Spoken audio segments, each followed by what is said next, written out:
Hello friends, നമ്മളപ്പോൾ ഇന്ന് വന്നിരിക്കുന്നത് നമ്മളൊരു കുഞ്ഞ് വീഡിയോ ആയിട്ടാണ് കേട്ടോ. ഞാനപ്പോൾ ഡ്യൂട്ടി കഴിഞ്ഞ് വന്ന വഴിക്ക് കൊച്ചും അനിയനും കൂടി നമ്മുടെ കണ്ടത്തിൻ്റെ വരമ്പിൽ നിൽക്കുന്നുണ്ടായിരുന്നു. അപ്പോൾ അതെന്താണെന്ന് നോക്കാൻ വേണ്ടി പോയപ്പോഴത്തേക്കും ചേട്ടൻ താണ്ടെ നീട്ടിയ വല പിടിക്കണേട്ടാ കാണുന്നത്. ഇതിനെ ലൂപ്പ് വലയെന്നാണ് പറയുന്നത്.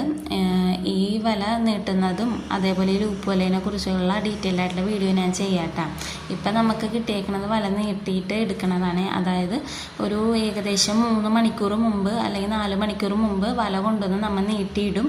എന്നിട്ട് മീൻ അതിൽ കുടുങ്ങി കഴിയുമ്പോഴത്തേക്കും നമ്മൾ വല വന്ന് എടുത്തിട്ട് പിന്നെ ആ വലയിൽ നിന്ന് മീൻ സെപ്പറേറ്റ് ആയിട്ട് പേർത്തി എടുക്കേണ്ട ചെയ്യുന്നത്. അതിൻ്റെ വീഡിയോ ഞാൻ ഡീറ്റെയിൽ ആയിട്ട് തന്നെ ചെയ്യാട്ടോ.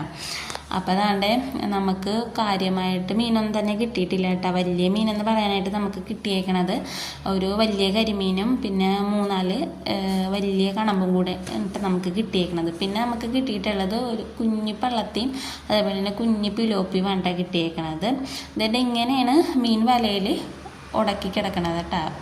മീൻ വലയിൽ ഉടക്കി കഴിഞ്ഞാൽ പിന്നെ വലയിൽ നിന്ന് പോവില്ല കേട്ടോ. അങ്ങനത്തെ വലയുണ്ടാ ഇത്. ഡിസ്കോ വലയെന്നും പറയും ഈ വലേനം. അപ്പോൾ അതാണ്ട് നമുക്ക് കിട്ടിയേക്കണ മീൻ നമ്മൾ കുടത്തിലാണ് ഇട്ടേച്ചത്. അതിൻ്റെ ഇതാണ് കേട്ടോ മീൻ. ഒരു വലിയ കരിമീനും പിന്നെ 3-4 കണമ്പുമാണ് നമുക്ക് കിട്ടിയേക്കണത്. അപ്പോൾ എല്ലാവരും ഞങ്ങളുടെ വീഡിയോ മാക്സിമം കാണാൻ സപ്പോർട്ട് ചെയ്യണം. ചാനൽ സബ്സ്ക്രൈബ് ചെയ്യണം കേട്ടോ.